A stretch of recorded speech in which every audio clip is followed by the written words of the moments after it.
नमस्कार प्रिय दर्शकों, आप सभी का हार्दिक स्वागत है हमारे चैनल रिया टून्स में। अगर आप सच्चे सनातनी हैं और भगवान शिव में अटूट श्रद्धा रखते हैं तो इस वीडियो को जरूर लाइक करें और हमारे चैनल रिया टून्स को सब्सक्राइब करना ना भूलें।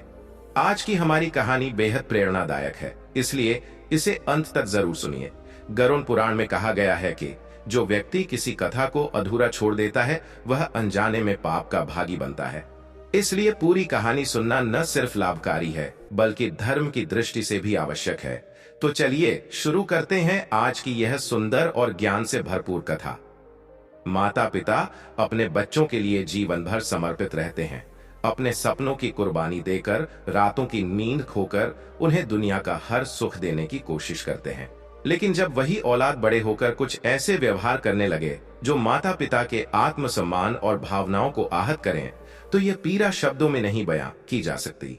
यह कहानी एक ऐसे ही परिवार की है जहां समय के साथ संबंधों में खटास आने लगी। गांव से सटे छोटे शहर में रहने वाले शिवदयाल मिश्र अब 70 की उम्र पार कर चुके थे। उनका शरीर भले ही कमजोर हो गया था, पर दिल अभी भी अपने बेटों की खुशियों में धड़कता था। दो बेटे विनय और अजय दोनों ही शहर में अच्छे पदों पर कार्यरत थे, एक सरकारी अफसर और दूसरा प्राइवेट कंपनी में मैनेजर। शिवदयाल की पत्नी शांति देवी कुछ साल पहले इस दुनिया को अलविदा कह चुकी थीं। तब से शिवदयाल ने खुद को भगवान और बच्चों की यादों में डुबो दिया था।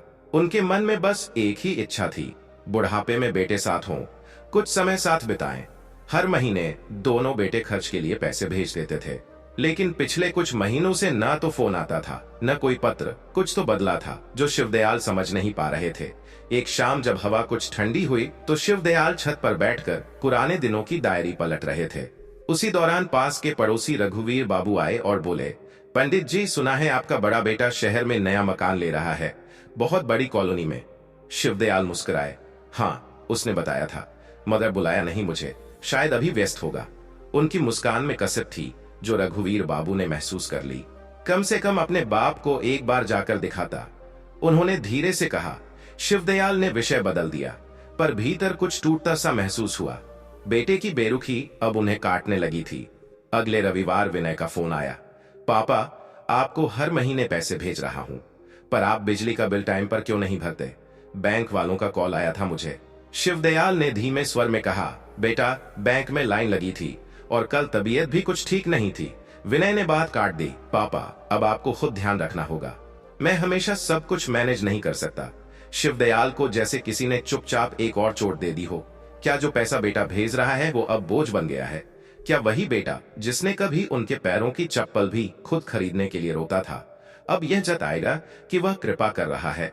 कुछ दिनों बाद अजय अचानक गांव आया। शिवदयाल की खुशी का ठिकाना ना रहा। उन्होंने झटपट खिचड़ी बनवाई, आम का अचार निकाला और अपने हाथों से बेटे को परोसा। खाना खाते वक्त अजय बोला, पापा, एक बात कहनी थी, अब आप गांव में अकेले मत रहा कीजिए, वृद्धाश्रम चलिए, वहां सब सुविधा है, मेडिकल सुविधा भी, आपको अच्छा लगेगा। शिवदयाल जैसे पत्थर हो गए, आंखें नम हो गईं। बेटा, मैं बोझ हो गया हूं क्या? अजय सिर झुकाकर चुप रहा। अगर मां होती तो क्या वो भी वृद्धाश्रम जाती? अब की बार आवाज कांप रही थी। वो रात शिवदयाल ने छत पर ही काटी। पुराने एल्बम में शांति देवी की तस्वीर को निहारते हुए बोले, देखो शांति, तुम्हारे बेटे अब तुम्हारे शिवा को नहीं पहचानते। शिवदयाल मंदिर गए और पुजारी से कहा, पंडित जी, आप कह रहे थे ना कि मंदिर के पीछे की छोटी कुटिया में कोई नहीं रहता, क्या मैं वहां रह सकता हूं कुछ दिन? पंडित जी ने चौंक कर देखा। पंडित जी, वो जगह तो काफी तंग है और आप, बस थोड़ी शांति चाहिए अब, शिवदयाल ने कहा। उसी दिन उन्होंने घर के पुराने ताले को जंग से मुक्त किया, बक्सों में से मां की चिट्ठियां निकाली और गांव में मौजूद कुछ गरीब बच्चों को बुलाकर उन्हें किताबें बांट दी। गांव वालों को अब शिवदयाल बदले बदले से दिखने लगे थे। वे पहले की तरह किसी का इंतजार नहीं कर रहे थे, लेकिन उनके भीतर का टूटापन, दर्द, वो अब भी मौजूद था। बस उन्होंने उसे शब्द देना बंद कर दिया था। मंदिर के पीछे की वह छोटी सी कुटिया अब शिवदयाल का नया ठिकाना बन चुकी थी। मिट्टी की दीवारें, टीन की छत और एक खाट, बस यही था उनका सारा संसार। सुबह की पूजा के बाद वे गांव के छोटे बच्चों को पढ़ाने लगे थे। पुराने अखबारों, पुरानी किताबों और अपनी समझदारी से वे बच्चों को जिंदगी की सीख देते। बच्चों, पढ़ाई से ज्यादा जरूरी है इंसान बनना, वे रोज कहते। उनकी आवाज में एक करुणा होती थी जो बच्चों को बांध लेती थी। धीरे धीरे गांव में यह चर्चा फैलने लगी कि पंडित जी ने त्याग किया है। कुछ लोग सम्मान में सिर झुकाते तो कुछ कहते बेटे भी क्या भूल गए हैं उन्हें। शहर में विनय की जिंदगी तेज रफ्तार में भाग रही थी।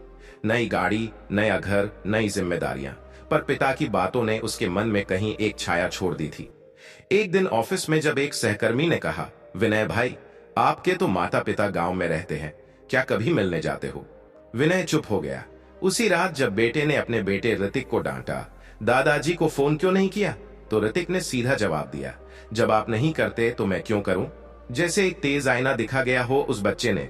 उधर अजय की पत्नी ने एक दिन वृद्धाश्रम के बारे में पूछते हुए कहा, क्या पापा ठीक से वहां रह पाएंगे? अजय गुस्से में बोला, उन्होंने खुद ही कहा था कि अब अकेले रहना चाहते हैं, मैंने क्या जबरदस्ती भेजा उन्हें? पत्नी ने फिर पूछा, क्या वो अकेले रहना चाहते थे या मजबूर हो गए थे? इस सवाल ने अजय को भीतर से झकझोर दिया। वो रात अजय ने सोते नहीं काटी। एक पिता जिसने कभी उसके बुखार में रात रात जागकर माथा सहलाया था, आज ठंडी मिट्टी की दीवारों के सहारे सो रहा है। गांव में शिवदयाल की दिनचर्या बदल रही थी। अब वे रोज बच्चों को न सिर्फ पढ़ाते बल्कि नैतिक शिक्षा भी देते। एक दिन गांव की एक विधवा महिला अपने बेटे को लेकर आई और कहा, पंडित जी, इसे थोड़ा अनुशासन सिखाइए, घर में किसी की नहीं सुनता। शिवदयाल ने बच्चे को प्यार से बिठाया और कहा, बेटा, अगर मां से ऊंची आवाज में बोलोगे तो समझो भगवान के सामने सिर उठाने की गलती कर रहे हो। मां की बात न मानना, पिता को बोझ समझना, ये पाप है। बच्चा चुप था, पर उसके मन में कुछ उतर रहा था। इसी तरह धीरे धीरे शिवदयाल गांव के बच्चों के लिए एक मार्गदर्शक बन गए, लेकिन उनके भीतर का सूनापन अब भी बाकी था। एक दिन डाकिया एक चिट्ठी लेकर आया। चिट्ठी विनय की थी। प्यारे पापा, आपसे बात किए महीनों हो गए, हर बार समय का बहाना बनाकर खुद को ही धोखा देता रहा। ऋतिक ने एक बात कही जो अंदर तक चुभ गई, पापा, जब आप दादाजी से नहीं मिलते तो मैं क्यों मिलूं? मैं शर्मिंदा हूं पापा, क्या मैं आपसे मिलने गांव आ सकता हूं? शिवदयाल चिट्ठी पढ़कर देर तक बैठे रहे। न मुस्कान थी न आंसू, बस एक गहरी सांस निकली। अब आ रहे हो बेटा, उन्होंने धीरे से कहा, पर अगली ही सांस में खुद को संभालते हुए बोले, आओ, लेकिन अब तुम्हें सिर्फ मेरा चेहरा नहीं, मेरी सच्चाई भी देखनी होगी। अगले रविवार विनय गांव पहुंचा, बड़ी बड़ी गाड़ी से, ब्रांडेड कपड़ों में, हाथ में फूलों का गुलदस्ता। पर जैसे ही उसने मंदिर के पीछे की वह कुटिया देखी, उसकी आंखें नम हो गईं। ये कहां आ गए पापा? शिवदयाल खाट पर बैठे थे। आंखों में भावनाओं का समंदर था, पर चेहरा शांत। यही मेरी जगह है अब बेटा, तुम्हारे घर में जगह नहीं मिली तो भगवान के आंगन में आ गया। विनय नीचे बैठ गया, उनके पांव छुए और कहा, पापा, मैं आपको ले जाने आया हूं, मेरे साथ चलिए। शिवदयाल ने सिर हिलाया, नहीं बेटा, अब इस जगह से मोह हो गया है। यहाँ बच्चे हैं जो मेरा आदर करते हैं। एक समय था जब मुझे तुम्हारे घर की दीवारें पराई लगने लगी थीं। तभी गांव के कुछ बच्चे आए, पंडित जी, आज की कहानी सुनाइए ना। विनय एक कोने में बैठ गया। शिवदयाल ने कहना शुरू किया, एक राजा था जिसके 3 बेटे थे। जब वह बूढ़ा हो गया तो बेटों ने उसे जंगल भेज दिया, मगर वह राजा जंगल में भी ज्ञान बांटता रहा। एक दिन उसके बेटों को एहसास हुआ कि उन्होंने अपने पिता को खो दिया। जब वो वापस लौटे तब तक बहुत देर हो चुकी थी। विनय की आंखों में आंसू आ गए। पापा, क्या अब भी देर नहीं हुई है? शिवदयाल ने मुस्कुराकर उसकी ओर देखा। देर तो हो चुकी है बेटा, मगर कुछ रिश्ते समय से नहीं, संस्कार से संभलते हैं। अगर वो लौट आए तो शायद सब कुछ फिर से जुड़ जाए। उसी शाम अजय का भी फोन आया, पापा, माफ कर दो, मैं सोचता था आप अपने मन से रहना चाहते हैं, मगर अब समझ आया कि मन तो आप अकेले छोड़ आए थे। शिवदयाल बोले, तुम्हें माफ कर दूंगा बेटा, मगर एक वादा करो, अपने बच्चों को कभी ऐसा व्यवहार मत सिखाना जो उन्हें भी एक दिन तुम्हारे सामने आईना दिखा दे। अजय की आवाज कांप रही थी। मैं वादा करता हूं पापा।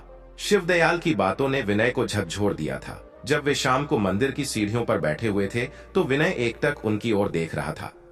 एक समय था जब ये वही हाथ थे जिन्होंने उसे चलना सिखाया था। आज वही हाथ झुर्रियों से भर गए थे, पर सम्मान और धैर्य से चमक रहे थे। पापा, विनय ने धीरे से कहा, मैं कुछ दिन यहाँ रहना चाहता हूँ, आपके पास। शिवदयाल ने एक क्षण सोचा, फिर मुस्कुराते हुए बोले, अगर मन से रहोगे तो मेरा आंगन खुला है। और इस तरह विनय पहली बार अपने पिता को समझने आया था, सुनने नहीं। विनय ने पहली बार देखा कि उनके पिता कितने सादगी से जीवन जी रहे थे। सुबह 4 बजे उठना, स्नान कर मंदिर की सफाई करना, फिर बच्चों को पढ़ाना और दिन ढलते ही सत्संग करना। एक दिन गांव का एक वृद्ध व्यक्ति आया और बोला, पंडित जी, आपको देखकर अब भी लगता है कि बुढ़ापा सम्मान पा सकता है। शिवदयाल मुस्कुरा दिए, लेकिन विनय उस बात को दिल में बैठा गया। रात को विनय ने पूछा, पापा, आपको कभी गुस्सा नहीं आता? बेटों ने जो किया उसके लिए आप कैसे इतना शांत रह सकते हैं? शिवदयाल ने जवाब दिया, बेटा, जिसने जीवन में प्रेम सिखाया हो वह अंत में घृणा से भरा नहीं मरना चाहता। अगर मैं भी करवाहट पाल लूं तो फिर बेटों और मुझ में फर्क क्या रह जाएगा? विनय चुप हो गया। उसे अब अपने जीवन की बहुत सी घटनाएं याद आ रही थीं। जब उसने अपने बेटे की छोटी छोटी बातों पर डांटा था, जब पत्नी ने कहा था कि पापा को पुराने ख्यालों का मानकर उन्हें किनारे कर दो, सब कुछ अब एक गलती लग रहा था। उधर अजय भी बेचैन था। वो बार बार अपने मोबाइल में पिता की तस्वीर देखता और सोचता कि कभी जिसने उसका हाथ पकड़कर दुनिया दिखाई, आज वही अकेला बैठा है। पत्नी ने कहा, एक बार गांव चलो ना, माफी मांगने से कोई छोटा नहीं होता। अजय तैयार हो गया और 2 दिन बाद वह भी गांव पहुंच गया। जब वह पहुंचा तो देखा उसका बड़ा भाई विनय कुटिया में चाय बना रहा था और पिता खाट पर बैठे बच्चों को रामायण की कहानी सुना रहे थे। शिवदयाल ने अजय को देखा, आंखें भर आईं, लेकिन स्वर संयत रहा। आदय, तुम भी? अजय घुटनों के बल गिर पड़ा। पापा, माफ कर दो, मैं भूल गया था कि आप सिर्फ पिता नहीं, मेरी आत्मा के आईना हो। शिवदयाल ने सिर पर हाथ रखा। उठो बेटा, मैंने पहले ही कह दिया था, मेरे पास क्षमा मांगने नहीं, बदलने आओ। विनय भी बोला, हम दोनों अब यहाँ कुछ दिन रहेंगे पापा। जो सीखा है उसे अब जीना है। कुटिया का जीवन अब बदलने लगा था। दोनों बेटे सुबह मंदिर में साफ सफाई करते, गांव के बच्चों के लिए कॉपी पेंसिल लाते और हर शाम अपने पिता के पास बैठकर जीवन के पाठ पढ़ते। एक दिन गांव के सरपंच आए और बोले, पंडित जी, आपके बेटे बहुत सेवा कर रहे हैं, गांव में बदलाव आ रहा है, बच्चों में शिष्टाचार बढ़ा है, बुजुर्गों के प्रति सम्मान लौटा है। शिवदयाल बोले, सम्मान उपदेश से नहीं, उदाहरण से आता है। मगर यह बदलाव देख कुछ लोगों को ईर्ष्या भी होने लगी थी। गांव के एक कथावाचक, जिन्हें पहले लोग पंडित जी कहकर बुलाते थे, अब उन्हें कोई पूछता नहीं था।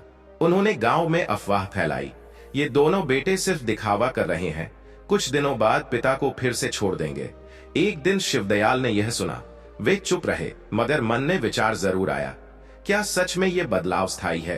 क्या बेटे अब वाकई बदल गए हैं? अगली सुबह शिवदयाल ने दोनों बेटों को बुलाया। एक काम है तुम दोनों से।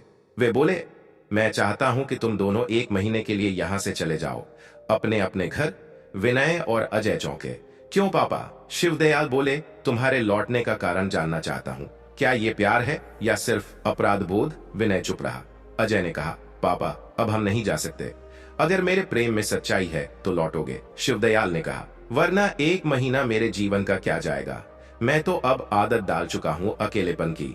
और इस तरह बेटों की अग्नि परीक्षा शुरू हुई। विनय अपने शहर लौट गया, लेकिन अब वह पहले जैसा नहीं था। उसने पिता की तस्वीर ड्राइंग रूम में लगवाई और हर शाम उसका बेटा ऋतिक उससे अपने दादाजी के बारे में बातें करता। विनय अब हर काम में पिता का आदर्श ढूंढता। पापा होते तो क्या करते? वह अपने ऑफिस के स्टाफ के बुजुर्गों के साथ बैठने लगा, उनकी बातें सुनने लगा। उधर अजय ने हर रविवार एक बुजुर्गाश्रम जाना शुरू किया। वहां के लोगों से मिलकर उसने जाना कि अकेलेपन का क्या मतलब होता है। एक दिन वहां एक बुजुर्ग ने कहा, बेटा, अगर तू मेरा होता तो शायद मेरा जीवन और होता। उस दिन अजय की आंखों से आंसू बहने लगे। 1 महीना बीता। विनय और अजय दोनों एक ही दिन वापस गांव पहुंचे। दोनों के हाथ में कुछ नहीं था, न कोई दिखावा, न कोई उपहार, बस एक सच्चा हृदय लेकर आए थे। शिवदयाल कुटिया के बाहर बैठे थे, उन्हें देखकर मुस्कुराए। आ गए तुम दोनों? विनय ने कहा, पापा, अब समझ आया कि सेवा दिखावे से नहीं, निरंतरता से होती है। अजय ने कहा, हम लौटे हैं पापा, सिर्फ बेटे नहीं, आपके संस्कार बनकर। शिवदयाल की आंखें पहली बार भर आईं। अब तुम दोनों ने मेरा विश्वास जीत लिया। वे बोले, अब समय है कि इस अनुभव को दुनिया के साथ साझा किया जाए। अब शिवदयाल अपने बेटों के साथ मिलकर गांव-गांव जाकर संस्कार अभियान शुरू करना चाहते हैं, ताकि हर बेटा समझे कि माता पिता सिर्फ शरीर नहीं, जीवन का आदर्श होते हैं। लेकिन यह राह आसान नहीं है। समाज में अभी भी कई ऐसे लोग हैं जो बदलाव से डरते हैं। मंदिर के प्रांगण में सजी एक छोटी सी चौपाल, धूप में चमकती बेंचों पर बैठे ग्रामीण और उनके सामने खड़े शिवदयाल मिश्र, जिनकी आंखों में वर्षों की तपस्या और अनुभव की चमक थी। उनके साथ थे विनय और अजय, अब न केवल पुत्र बल्कि सहयोगी, सहधर्मी। आज हम यहीं से एक नई शुरुआत कर रहे हैं, शिवदयाल ने अपना हाथ उठाकर कहा। संस्कार अभियान, ताकि कोई बुजुर्ग अपनी ही संतान के घर में पराया न लगे। गांव वालों ने ताली बजाई, लेकिन उनमें से कई की आंखों में संशय था। एक वृद्धा खड़ी हुई और बोली, पंडित जी, आप तो बड़े आदमी हैं, आपके बेटे लौट आए, लेकिन हम जैसे लोगों का क्या? हमारे बेटे तो शहर जाकर पहचानना ही भूल गए। शिवदयाल मुस्कुराए, बेटा लौटे या नहीं, हमें पहले अपने सम्मान को लौटाना होगा। जो खुद को त्यागा हुआ माने, उसके लिए संसार भी वही सोचने लगता है। विनय और अजय ने एक एक करके उन लोगों की बातें सुनी जिनके बच्चे उन्हें छोड़ चुके थे, और फिर उन्हें अपने घर बुलाया। एक दिन हमारे साथ रहिए, देखिए हम क्या बदल सकते हैं। अगले दिन कुटिया में हलचल थी। 4 बुजुर्ग वहां आए, कोई लाठी लेकर, कोई कांपते हाथों से थैला थामे हुए। विनय ने उन्हें बैठाया, चाय बनाई और फिर वही काम शुरू हुआ जो कभी उनके पिता करते थे। रामायण का पाठ, बच्चों को नैतिक शिक्षा और बुजुर्गों की सेवा। अजय ने एक दीवार पर सफेद कपड़ा टांगा और उस पर बड़ा अक्षर लिखा, हम वही हैं जो अपने माता पिता के साथ करते हैं। लेकिन हर उजाले के पीछे एक अंधेरा होता है। तीसरे ही दिन गांव के कुछ युवा विरोध में उतर आए। ये सब ड्रामा है, उन्होंने कहा। हमारे पिता हमसे पैसे मांगते हैं और अब ये लोग हमें दोषी बना रहे हैं। एक युवक ने सामने आकर कहा, मिश्र जी, अगर कोई बाप अपनी जिंदगी में कुछ कमाकर नहीं रख पाया तो क्या बेटा उसकी जिम्मेदारी उठाए? हम पर भी तो जिंदगी है, ईएमई है, परिवार है। शिवदयाल शांत रहे, लेकिन अजय को यह बात अंदर तक चुभ गई। अगर आपने अपने माता पिता से चलना, बोलना, खाना सीखा है तो क्या एक कमरा देना भी भारी है? अजय ने प्रति प्रश्न किया। युवक तमतमाकर चला गया, लेकिन बात फैल चुकी थी। गांव 2 हिस्सों में बंट गया। एक हिस्सा जो शिवदयाल की बातों से प्रभावित था और दूसरा जो मानता था कि यह अभियान सिर्फ अपराध बोध फैलाने की कोशिश है। इसी बीच एक घटना घटी जिसने इस बंटवारे को और गहरा कर दिया। एक रात जब सब सो रहे थे, कुटिया के बाहर हलचल हुई। अजय ने दरवाजा खोला तो देखा, बाहर दीवार पर कोयले से लिखा था, बुजुर्गों की भावनाओं से मत खेलो, नहीं तो परिणाम अच्छा नहीं होगा। शिवदयाल मुस्कुराए, बदलाव जब आता है तो विरोध भी साथ लाता है, डरना नहीं चाहिए। लेकिन विनय चिंतित था। पापा, क्या यह सही समय है? हम समाज में उथल पुथल कर रहे हैं, अगर कोई नुकसान हो गया तो? शिवदयाल ने जवाब दिया, बेटा, अगर राम ने रावण से डरकर वनवास टाल दिया होता तो आज कोई रामायण न होती। फिर उन्होंने निर्णय लिया, एक जनसभा की जाएगी गांव के मैदान में, सबके सामने। घोषणा हुई, आइए जानिए कैसे 3 व्यवहार माता पिता को तोड़ते हैं और हम कैसे उन्हें बचा सकते हैं। जनसभा की तैयारियां पूरे गांव में चर्चा का विषय बन गईं। सभा का दिन आया। सूरज ढलने को था और मैदान में लगभग 200 लोग जमा थे। पंडाल के एक कोने में वही वृद्ध माता पिता बैठे थे जिनकी कहानियां इन बेटों ने सुनी थीं। कुछ के आंसू अब सूख चुके थे, लेकिन दर्द अब भी भीतर था। शिवदयाल मंच पर आए। उन्होंने बिना किसी भाषण के 3 कागज हाथ में उठाए। हर कागज पर एक वाक्य था। 1, बुजुर्गों की बातों को टालना। 2, उन्हें बोझ समझना। 3, अपनी औलाद को सिखाना कि दादा दादी पुराने जमाने की चीज है। फिर उन्होंने कहा, ये 3 व्यवहार माता पिता को सिर्फ घर से नहीं, जीवन से निकाल देते हैं। याद रखो, माता पिता की उपेक्षा से संतान का भविष्य दरिद्रता में डूबता है। सभा में सन्नाटा था। विनय ने अब माइक संभाला। मैं खुद वो बेटा हूं जिसने ये तीनों अपराध किए और आज भी शर्मिंदा हूं, लेकिन जो बदल सकता है वही भविष्य बना सकता है। अजय ने भी जोड़ा, हम ये अभियान सिर्फ दूसरों के लिए नहीं, अपने लिए कर रहे हैं, ताकि हमारे बच्चे हमें देखकर सीखें कि बुढ़ापा सम्मान की उम्र है, उपेक्षा की नहीं। सभा समाप्त हुई, लेकिन बदलाव की हल्की लहर दौड़ पड़ी थी। उस रात गांव के एक संपन्न व्यापारी ठाकुर सुरेश सिंह अपने घर के वृद्ध नौकर को बिठाकर खाना खिलाते पाए गए। अगली सुबह स्कूल में बच्चों को बुजुर्गों का महत्व पर भाषण देने को कहा गया। संस्कार अभियान अब केवल मिशन नहीं, एक आंदोलन बनने लगा था। पर अगले दिन कुछ ऐसा हुआ जिसने सबको झकझोर दिया। गांव के बाहर की झोपड़पट्टी में रहने वाली एक विधवा मां, कमला देवी, अपने बेटे दीपक द्वारा पीटे जाने के बाद बेहोशी की हालत में मंदिर के पास पाई गईं। जब लोग इकट्ठा हुए तब उन्होंने टूटे शब्दों में बताया, मैंने उससे कहा था कि वो मुझे मंदिर ले चले और उसने कहा, मां, अब तू भगवान से ही पूछ कि तेरा बेटा कौन है। पूरे गांव में सनसनी फैल गई। शिवदयाल के अभियान का विरोध करने वाले अब चुप थे। शिवदयाल ने विनय और अजय से कहा, अब समय आ गया है कि हम सिर्फ बातें न करें, कुछ ठोस करें। यह अभियान अब एक योजना बनेगा, सेवा, शिक्षा और सम्मान, तीनों को लेकर। उन्होंने 3 प्रमुख कदम तय किए। 1, ग्राम संस्कार केंद्र की स्थापना, जहां बुजुर्गों और बच्चों का संवाद होगा।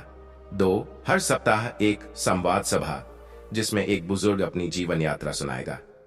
3, बेटों के लिए शपथ पत्र अभियान, जिसमें वह ये लिखेंगे कि वे माता पिता का अपमान नहीं करेंगे। विनय और अजय ने जिम्मेदारियां संभाली। संस्कार अभियान अब गांव से निकलकर पड़ोसी कस्बों में पहुंचने की योजना बना रहा था, लेकिन इसी बीच एक बड़ी चुनौती उनका इंतजार कर रही थी। शहर का मीडिया, जिसने अब इस पूरे अभियान को निशाने पर लेना शुरू कर दिया था। एक पत्रकार ने सोशल मीडिया पर पोस्ट किया, संस्कार या भावनात्मक ब्लैकमेल, और एक चैनल पर बहस की घोषणा हुई। क्या बूढ़े माता पिता की सेवा एक नैतिक जिम्मेदारी है या सामाजिक दबाव? अब शिवदयाल और उनके बेटों को सिर्फ गांव नहीं, पूरे समाज के सामने जवाब देना था। गांव के माहौल में शांति थी, लेकिन एक अदृश्य तूफान धीरे धीरे आकार ले रहा था। सोशल मीडिया पर वायरल हो रही कुछ तस्वीरें और वीडियो अब उन शहरों में भी पहुंच चुकी थीं, जहां लोगों ने इस तरह के भावनात्मक अभियानों को भावुकता का शोषण मानना शुरू कर दिया था। बुजुर्गों की भावनाओं को ढाल बनाकर समाज में अपराध बोध फैलाया जा रहा है। एक प्रसिद्ध टीवी एंकर ने अपने शो में कहा, माता पिता को सम्मान जरूर मिलना चाहिए, लेकिन इसका मतलब यह नहीं कि हर औलाद अपराधी है। क्या हर बच्चा नालायक है? क्या हर माँ बाप संत है? उनकी आवाज पूरे भारत में गूंजी। कुछ ने समर्थन किया, लेकिन कईयों ने विरोध। शिवदयाल के गांव के बाहर एक गाड़ी आकर रुकी। उसमें से 2 कैमरा पर्सन, एक रिपोर्टर और एक निर्देशक उतरे। वे सीधे संस्कार अभियान केंद्र पहुंचे, जहां विनय और अजय बुजुर्गों के साथ सुबह की बैठक कर रहे थे। हम शहर से हैं, मीडिया से। रिपोर्टर बोला, हमें इस अभियान पर एक विशेष रिपोर्ट बनानी है। विनय और अजय थोड़े चौंके, लेकिन उन्हें खुशी भी हुई। उन्हें लगा अब उनका प्रयास देश भर में पहुंचेगा। आप जो चाहें देख सकते हैं, अजय ने विनम्रता से कहा। रिपोर्टर ने बुजुर्गों से सवाल किए, क्या आपको लगता है कि आपकी औलाद ने सच में गलत किया है? क्या आप अपनी उम्र में यह आंदोलन कर पा रही हैं या आपसे करवाया जा रहा है? कुछ बुजुर्ग चुप रहे, कुछ ने अपनी पीड़ा दोहराई, लेकिन एक बुजुर्ग, हरिद्वार से आए रमाकांत त्रिपाठी, ने कुछ ऐसा कहा जो पूरे मीडिया दल को झकझोर गया। मुझे अपने बेटे से शिकायत नहीं, लेकिन अफसोस यह है कि मैंने उसे यह सिखाया ही नहीं कि माँ बाप को सिर्फ जिंदा नहीं, सम्मानित भी रखना होता है। कैमरे में उसकी आंखें झलक रही थीं, नम पर गर्व से भरी हुई। 2 दिन बाद चैनल पर एक विशेष शो चला, संस्कार या भावनात्मक ब्लैकमेल। शिवदयाल को इस शो में आमंत्रित किया गया था। विनय और अजय ने उन्हें रोकना चाहा, लेकिन शिवदयाल अडिग थे। अगर हम सच के लिए खड़े हैं तो डर क्यों? वो दिल्ली गए, मंच पर बैठे। सामने थे कुछ मनोवैज्ञानिक, सामाजिक कार्यकर्ता और एक प्रसिद्ध वकील। शो शुरू हुआ। एंकर ने पहला सवाल दागा, शिवदयाल जी, आप कौन होते हैं ये तय करने वाले कि कौन बेटा अच्छा है और कौन बुरा? शिवदयाल मुस्कुराए, मैं कोई निर्णय नहीं सुनाता, मैं सिर्फ वो बताता हूं जो मैंने भुगता है। फिर उन्होंने विस्तार से बताया कि कैसे औलाद के 3 व्यवहार, टालना, बोझ समझना और दादा दादी को पुराने जमाने की वस्तु कहना, कैसे माता पिता को अंदर से तोड़ देता है। मंच पर बैठे मनोवैज्ञानिक ने हस्तक्षेप किया, आप भावनाओं की आड़ में औलाद को अपराध बोध से भर रहे हैं, यह मानसिक उत्पीड़न है। शिवदयाल का जवाब साधारण था, लेकिन तीखा, यदि सम्मान मांगना मानसिक उत्पीड़न है तो तिरस्कार क्या है? आत्महत्या का निमंत्रण। पूरा स्टूडियो चुप हो गया। इस लाइव डिबेट ने अभियान को एक नई दिशा दे दी। कुछ शहरों में लोग इस विचार से जुड़ने लगे। कई माता पिता ने ऑनलाइन वीडियो बनाकर अपने अनुभव साझा किए। मैंने अपने बेटे को इंजीनियर बनाया, लेकिन अब मेरे पास उसका भेजा हुआ टेंट 2000 आता है, और वो भी अनमने मन से। मेरी बेटी ने कहा, माँ अब तुम पुरानी सोच की हो गई हो, तुम्हें वृद्धाश्रम में अच्छा लगेगा। इस भावनात्मक ज्वार में एक नई आशा जागी। दिल्ली, लखनऊ, जयपुर जैसे शहरों में छोटे छोटे संस्कार संवाद केंद्र बनने लगे, और शिवदयाल को एक एनजीओ की ओर से आमंत्रण मिला। वे इस अभियान को राष्ट्रीय आंदोलन का रूप देना चाहते थे। लेकिन इसी बीच गांव में एक नई समस्या ने सिर उठाया। गांव के ही एक संपन्न और प्रभावशाली व्यक्ति, जगदीश प्रसाद, जिनके 2 बेटे अमेरिका में रहते थे, उन्होंने एक खुला विरोध शुरू कर दिया। इस अभियान ने हमारे बच्चों को हमारे खिलाफ कर दिया है। अब वे हर बात में हमसे स्पष्टीकरण मांगते हैं। क्या आपने दादी के साथ अच्छा व्यवहार किया? क्या आपने बड़ों की सेवा की? उन्होंने पंचायत ने प्रस्ताव रखा कि शिवदयाल के अभियान को गांव के नाम से नहीं जोड़ा जाए। ये परिवार का मामला है, पंचायत का नहीं, जगदीश बोले। पंचायत दो हिस्सों में बंट गई। एक हिस्सा शिवदयाल के साथ था, दूसरा उनके खिलाफ। फिर वही हुआ जो अक्सर बदलाव के समय होता है। द्वंद्व। गांव की सीमा पर लगे बोर्ड से संस्कार अभियान का नाम मिटा दिया गया। अजय को यह अपमान बहुत बुरा लगा। पापा, हमने इतना किया और अब यही लोग हमें ही पराया मान रहे हैं। लेकिन शिवदयाल शांत थे। बेटा, जब पौधा बड़ा होता है तो उसकी छाया भी दीवारों पर गिरती है और हर दीवार उसे रोकती है, पर पौधा बढ़ना बंद नहीं करता। विनय ने कहा, पापा, शायद हमें गांव से बाहर निकलना चाहिए। गांव बदलने को तैयार नहीं, पर देश अब सुन रहा है। तभी दिल्ली से खबर आई। एक सरकारी अधिकारी ने प्रस्ताव रखा था कि शिवदयाल को जनसेवा सम्मान दिया जाए।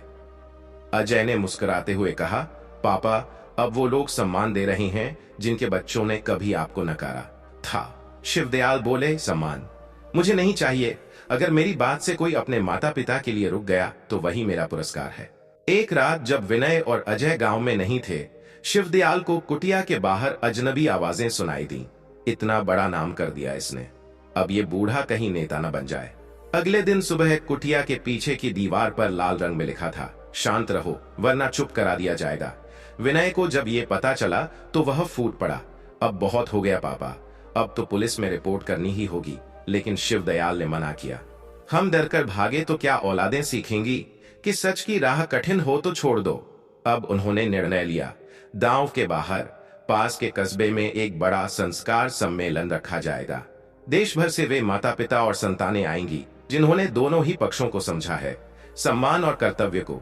इस सम्मेलन में वो एक विशेष मंच तैयार करना चाहते थे जिस पर एक बेटा या बेटी अपने माता पिता से सार्वजनिक रूप से क्षमा मांगे और एक माता पिता अपने संतान को आशीर्वाद दे। इसका नाम रखा गया क्षमा और आशीर्वाद मंच। तैयारियां शुरू हो गईं, शहरों में पोस्टर लगे, सोशल मीडिया पर सम्मान मांगता नहीं देते हैं ट्रेंड करने लगा। विनय, अजय और शिवदयाल अब थके नहीं थे। वे तेजी से आगे बढ़ रहे थे, लेकिन वो नहीं जानते थे कि इस सम्मेलन के ठीक एक दिन पहले एक बड़ा षड्यंत्र रचा जाने वाला था जो न सिर्फ अभियान को बल्कि खुद शिवदयाल की छवि को कलंकित कर देने वाला था। संस्कार सम्मेलन की तैयारियां अपने चरम पर थीं। मंच सजा था, पोस्टर लगे थे और देश भर से लोग आने लगे थे। कोई अपने माता पिता के साथ, कोई अकेला पश्चाताप के भाव लिए, कोई बस सुनने और समझने। लेकिन ठीक उसी शाम जब अंधेरा धीरे धीरे उतर रहा था, विनय को एक कॉल आया, आपके पिताजी के खिलाफ एक फर दर्ज हो गई है। उन पर एक बुजुर्ग महिला से सार्वजनिक अपमान और भावनात्मक शोषण का आरोप है। विनय के हाथ से फोन गिर गया। यह झूठ है, यह साजिश है, वह चीखा। यह साजिश है, वह चीखा। अजय दौड़ता हुआ आया और बोला, मैंने सीसीटीवी रिकॉर्डिंग निकलवाई है सम्मेलन स्थल की। उस महिला से तो पापा कभी मिले ही नहीं। उन दोनों को समझ आ गया, यह वही ताकतें हैं जो बदलाव से डरती हैं, जिन्होंने शिवदयाल को एक प्रतीक बनते देखा, अब उन्हें मिटा देना चाहती थीं। लेकिन शिवदयाल शांत थे। उन्होंने सिर्फ इतना कहा, बेटा, जब दिया अंधेरे से लड़ता है तो हवा भी उसके खिलाफ हो जाती है। सम्मेलन का दिन आ गया। हजारों लोग इकट्ठा हुए। मंच पर क्षमा और आशीर्वाद मंच बना हुआ था। सबकी निगाहें थीं शिवदयाल पर, जिन्हें पुलिस गिरफ्तार करने की तैयारी में थी। लेकिन तभी कुछ ऐसा हुआ जो किसी ने नहीं सोचा था। वो महिला जिसने फायर दर्ज करवाई थी स्वयं मंच पर आई और माइक मांगा, मुझे माफ कर दीजिए, मुझसे झूठ बोलवाया गया। मुझसे कहा गया कि यदि मैंने शिवदयाल जी पर आरोप लगाए तो मुझे शहर में रहने के लिए घर मिलेगा। लोग सन्न रह गए। महिला रोती रही। शिवदयाल ने धीरे से आगे बढ़कर उसके सिर पर हाथ रखा और कहा, बेटी, माफी मांगने से बड़ा कोई कदम नहीं होता। भीड़ में सन्नाटा टूट गया और तालियों की गूंज छा गई। इसके बाद मंच पर एक के बाद एक बेटा बेटियां आए, जिन्होंने वर्षों से अनदेखे अपने माता पिता को गले लगाया। एक जवान इंजीनियर बोला, मैंने कहा था कि मम्मी अब आउटडेटेड हो गई हैं, लेकिन असल में मैं खुद संस्कार से बाहर हो गया था। फिर वह अपनी मां के पैरों में गिर गया। शिवदयाल की आंखें नम थीं। विनय और अजय उनके पीछे खड़े थे, गर्व से भरे हुए। सम्मेलन खत्म हुआ, लेकिन उसका असर पूरे देश में गूंजा। सरकार ने घोषणा की कि हर जिले में एक संस्कार संवाद केंद्र खोला जाएगा, जहां माता पिता और औलाद अपने रिश्ते को बेहतर करने के लिए काउंसलिंग ले सकेंगे। एनजीओ की मदद से शिवदयाल को देश भर में इस मुहिम का ब्रांड एम्बेसडर बना दिया गया, लेकिन शिवदयाल ने विनम्रता से एक ही बात कही, अगर मेरी कहानी से कोई बच्चा अपने माता पिता को गले लगा ले तो वही मेरा पुरस्कार है। 3 साल बाद गांव में उसी कुटिया के बाहर बैठकर शिवदयाल अब कम बोलते थे, पर उनके शब्द अब भी गूंजते थे। उनके पास एक पत्र आया, अमेरिका से, उनके ही पुराने पड़ोसी जगदीश प्रसाद के बेटे का। पत्र में लिखा था, प्यारे दादाजी, मैंने आपके सम्मेलन की रिकॉर्डिंग देखी। आज मुझे एहसास हुआ कि पापा को मैंने सिर्फ पैसा भेजा, पर सम्मान कभी नहीं। अब मैं लौट रहा हूं, और सिर्फ एक काम के लिए, उनके चरणों में बैठने के लिए। शिवदयाल ने पत्र चूमा और मुस्कुरा दिए। आज भी किसी रेलवे स्टेशन, बस अड्डे या वृद्धाश्रम में यदि कोई बेटा या बेटी अपने माता पिता को आदर से देखता है, तो कहीं न कहीं शिवदयाल का बीज बोया हुआ संस्कार वहां खिल रहा होता है। प्रिय दर्शकों, आज की हमारी कहानी यहीं समाप्त होती है। हमें पूरी उम्मीद है कि इस कहानी ने आपको न केवल मनोरंजन किया होगा, बल्कि जीवन के लिए एक सुंदर संदेश भी दिया होगा। अगर आपको ये कहानी पसंद आई हो तो कृपया वीडियो को लाइक करें और हमारे चैनल रिया टून्स को सब्सक्राइब करना न भूलें। हम जल्दी ही एक नई प्रेरणादायक कहानी के साथ फिर मिलेंगे। तब तक के लिए विदा लेते हैं। नमस्कार। जय श्री कृष्ण।